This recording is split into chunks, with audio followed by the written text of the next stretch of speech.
Alhamdulillah, mari kita awali majelis ilmu ini dan baca doa thalabul ilmi. Bismillahirrahmanirrahim. Rabbi zidni ilman, Allahumma anfa'ni bima 'allamtani wa 'allimni ma yanfa'uni warzuqni ilman yanfa'uni. Amin. Alhamdulillah, para santri muslimin muslimat dan para hamba Allah sekalian, yang semoga kita senantiasa diberikan kesehatan, kesempatan oleh Allah untuk kita semakin meningkatkan keimanan dan ketakwaan kita kepada Allah Subhanahu wa taala. Amin. Insyaallah kita melanjutkan pembahasan tentang prinsip-prinsip dasar Islam, ya. Berkaitan tentang rukun Islam.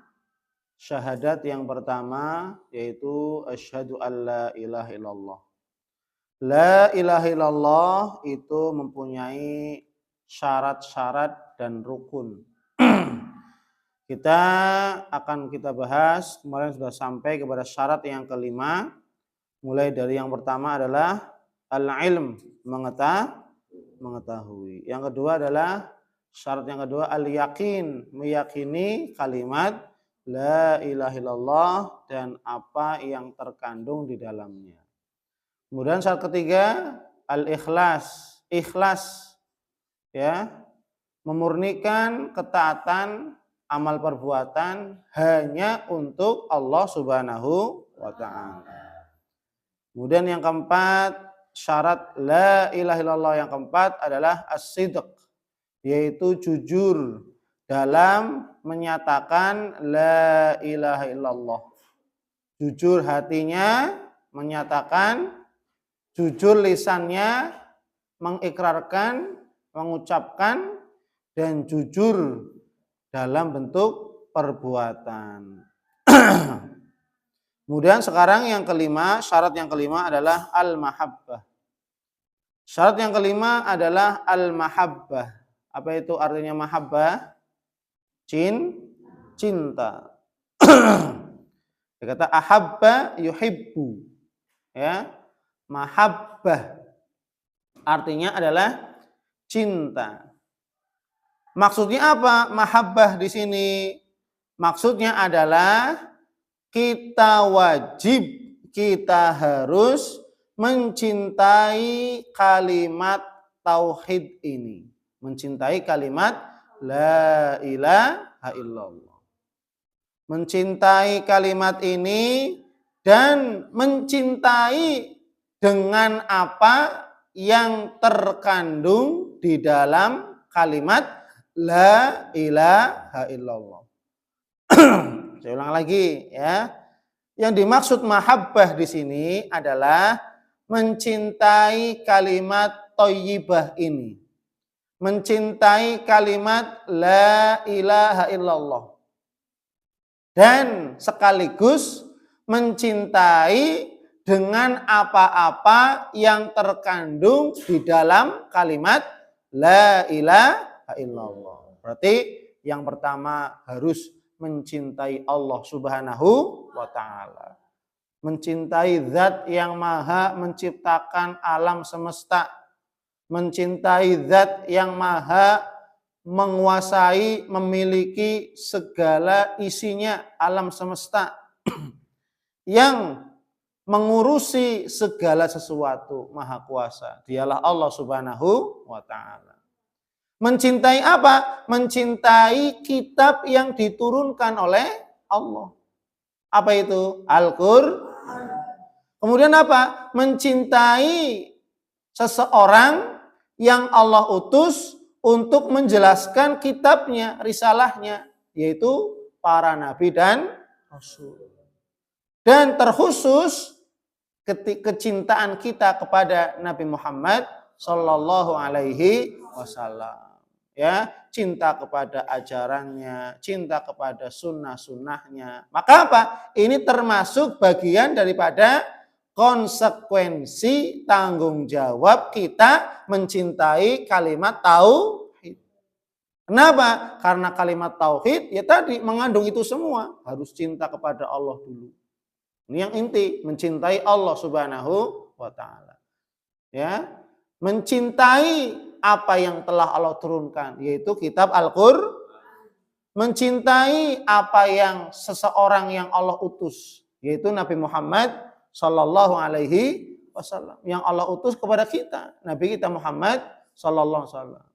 Mencintai ajaran-ajaran Islam. Mencintai amalan-amalan di dalam Islam.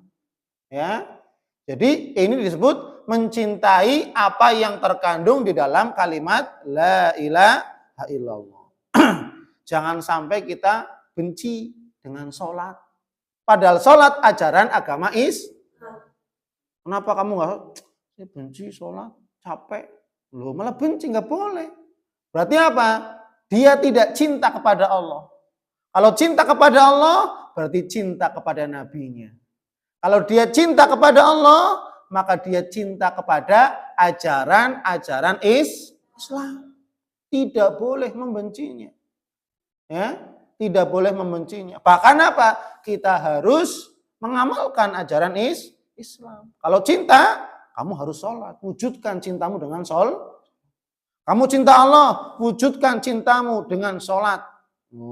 Kamu cinta Allah, wujudkan cintamu dengan puasa Ramadan.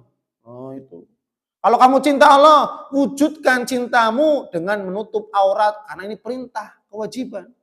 Kalau kamu cinta kepada Allah, maka wujudkan dengan apa? Kehadiranmu di majelis ilmu. Karena ini kewajiban untuk ilmu. Kalau kamu cinta Allah, wujudkan cintamu dengan berinfak, bersedekah. Loh itu. Kalau kamu cinta kepada Allah, wujudkan cintamu dengan haji dan umrah. Kalau kamu cinta kepada Allah, wujudkan cintamu dengan apa? Saling tolong, menolong sesama kaum muslimin. Loh, ini termasuk bagian daripada apa? Ajaran-ajaran agama Islam. Dan ini konsekuensi kita. Kalau kita sudah cinta kepada kalimat la ilaha illallah, maka apa? Konsekuensinya mencintai Allah. Mencintai agama Islam, mencintai Nabi Muhammad SAW, mencintai Al-Qur'an, dan mencintai seluruh apa yang terkandung di dalam Al-Qur'an, di dalam ajaran-ajaran Islam, dalam mengamalkan sunnah-sunnah Nabi. Maka apa? Orang-orang beriman itu mereka begitu sangat cintanya kepada Allah Subhanahu wa taala. Cintanya kepada Allah lebih besar, lebih tinggi dibandingkan kepada cinta kepada selainnya. Jadi kita mencintai Allah dan Rasulnya harus di atas segala cinta. Harus di atas segala cinta. Kamu cinta orang tua? Iya boleh, wajar. Tapi apa? Allah dan Rasulnya yang lebih tinggi, nomor satu. Allah dan Rasulnya. Paham? Kamu cinta kepada dunia, kepada harta, wajar. Tapi ingat, letakkan Allah dan Rasulnya di tempat yang pertama. Saya cinta Allah dan Rasulnya yang pertama. Maka orang-orang beriman, mereka sangat cinta kepada Allah. Sehingga apa? Dengan rasa cintanya, dia rela ikhlas berkorban untuk Allah. Dia takut kepada Allah, dia berharap surganya Allah Subhanahu wa taala, berharap balasan dari Allah Subhanahu wa taala. Maka apa? Allah menjelaskan dalam Quran surat Al-Baqarah ayat 165, ya.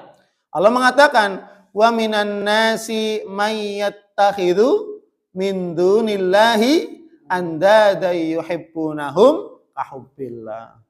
Walladzina amanu asyaddu hubbalillah." Ini perhatikan. Dan di antara manusia-manusia ada orang-orang yang menyembah tandingan-tandingan selain Allah. Dan mereka mencintai sebagaimana mereka mencintai Allah. Ini naudzubillah. Ada sebagian manusia, orang-orang yang mereka mencintai Tuhan-Tuhan selain Allah, yang mereka mencintai Tuhan-Tuhan ini sebagaimana mereka mencintai Allah. Mereka rela mengorbankan kambing, dipersembahkan untuk Tuhan mereka. mereka rela mati untuk membela Tuhan mereka. Berarti kan apa? Mereka sama mencintai Tuhan selain Allah sebagaimana mencintai Allah. Masa kita yang punya iman kalah? Ya enggak? Sedangkan orang-orang mereka yang menyembah kepada pohon, yang menyembah kepada patung, yang menyembah kepada selain Allah, mereka begitu cinta kepada Tuhan mereka. Ya enggak? Mereka begitu cinta kepada Tuhan mereka yang tidak bisa mendatangkan manfaat apalagi bahaya. Lah patung bermanfaat? Ya? Ketika patung nempel atau ada lalat di hidungnya atau di matanya, bisa nggak patung itu ya mengusir lalat atau nyamuk yang hinggap di matanya misalkan? Bisa nggak? Nggak bisa. Loh, dia begitu cintanya kepada yang mati, ya kan? Kepada sesuatu yang tidak hidup, kepada sesuatu yang tidak bisa mendatangkan manfaat apalagi madorot, maka kita hati yang penuh dengan keimanan wajib mewujudkan rasa cinta kita kepada Allah dengan apa? Berbagai macam ibadah, berbagai macam amal sholih, terutama dan yang paling utama dan yang paling terpenting apa? Yang wajib itu yang wajib. Ya, maka kalau kita ingin membuktikan cinta kita kepada Allah, ya dengan ibadah kepada Allah. Dengan menyembah kepada Allah Subhanahu wa ta'ala. Dan orang-orang beriman, mereka begitu sangat besar cintanya kepada Allah. Loh ini, maka jangan sampai kalah. Kita yang ada iman hatinya, kalah dengan mereka orang-orang yang mereka menyembah kepada selain Allah. Mereka begitu cintanya sehingga apa? Rela mengorbankan untuk Tuhan-Tuhan mereka. Yang Tuhan mereka itu tidak hidup. Yang Tuhan mereka itu tidak punya apa-apa kekuasaan apapun. Yang Tuhan mereka itu tidak bisa mendatangkan manfaat dan mador. Mereka begitu cintanya. Sedangkan kita orang beriman kemudian malas sholat. Mana cinta kita kepada Allah? Kemudian kita yang orang beriman mengaku asyhadu alla ilaha illallah wa asyhadu anna muhammadar rasulullah, tapi tidak mau puasa. Bagaimana cintanya buktinya? Ya, itu.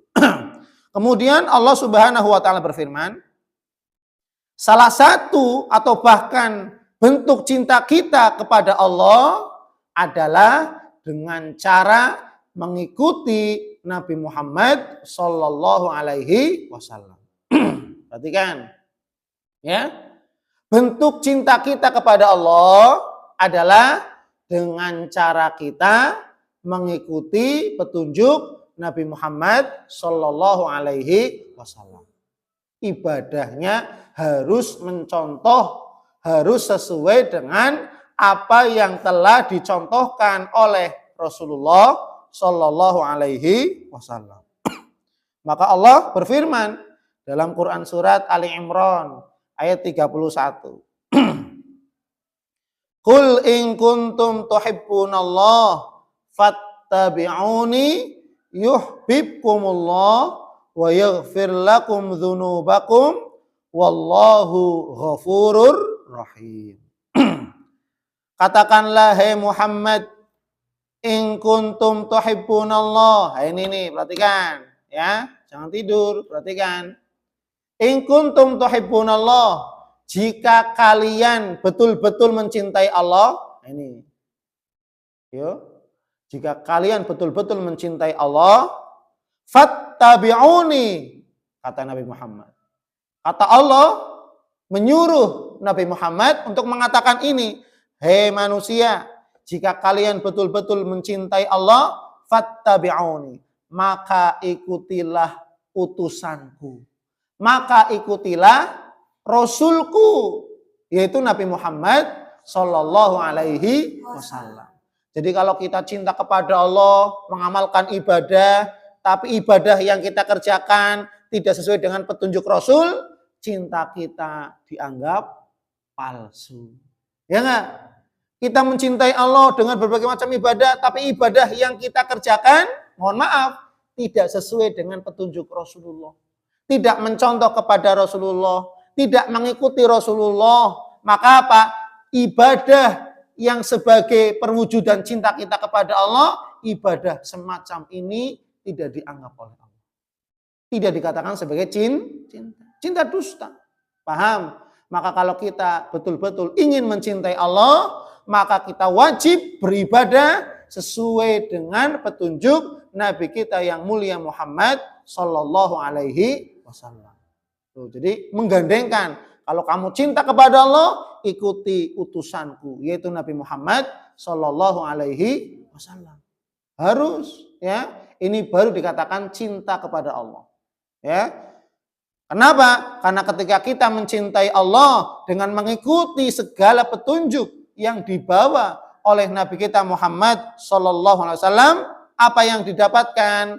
Yuhibbukumullah. Niscaya Allah akan mencintaimu. Mendapatkan cinta dari Allah. Syaratnya apa? Kalau ingin mendapatkan cinta dari Allah, beribadah kepada Allah sesuai dengan petunjuk Rasulullah. Baru yuhibbukumullah, mendapatkan cinta dari Allah. Berarti sebaliknya, kalau ada orang ibadah, kemudian ibadah ini tidak mengikuti petunjuk Rasul, berarti Allah cinta apa murka? Murka, Allah marah. Bagaimana mungkin dia cinta kepada Allah tapi tidak mengikuti kekasih Allah? Dia cinta kepada Allah tapi ibadahnya tidak mengikuti contoh petunjuk dari Nabi Muhammad Sallallahu Alaihi Wasallam. Di sebaliknya, kalau ada orang ibadah kepada Allah tanpa petunjuk dari Rasul, ngarang-ngarang dewek, gawe-gawe dewek, perbuatan ibadah itu, maka tidak mendatangkan cinta, bahkan mendatangkan kemurkaan dari Allah Subhanahu wa Ta'ala. Ya. Kemudian ketika mendapatkan cinta dari Allah, wa yaghfir lakum dzunubakum, maka Allah Subhanahu wa Ta'ala akan mengampuni dosa-dosa kita. Jadi kalau kita beribadah kepada Allah sesuai dengan petunjuk Rasul, maka apa? Yang pertama mendapatkan cinta dari Allah, dan yang kedua apa? Mendapatkan ampunan dari Allah Subhanahu wa Ta'ala. Ini keutamaan hanya diberikan kepada orang yang mencintai Allah dengan ibadah kepada Allah, yang ibadah ini mengikuti petunjuk Rasulullah Sallallahu Alaihi Wasallam. Baru mendapatkan cinta dari Allah dan ampunan dari Allah Subhanahu wa Ta'ala. Semoga Allah Subhanahu wa Ta'ala memberikan hidayah taufiknya kepada kita semuanya. Amin. Wallahu a'lam bishawab. Subhanakallahumma wa bihamdik asyhadu an la ilaha illa anta astaghfiruka wa atubu ilaik. Wal afu minkum. Wassalamualaikum warahmatullahi wabarakatuh.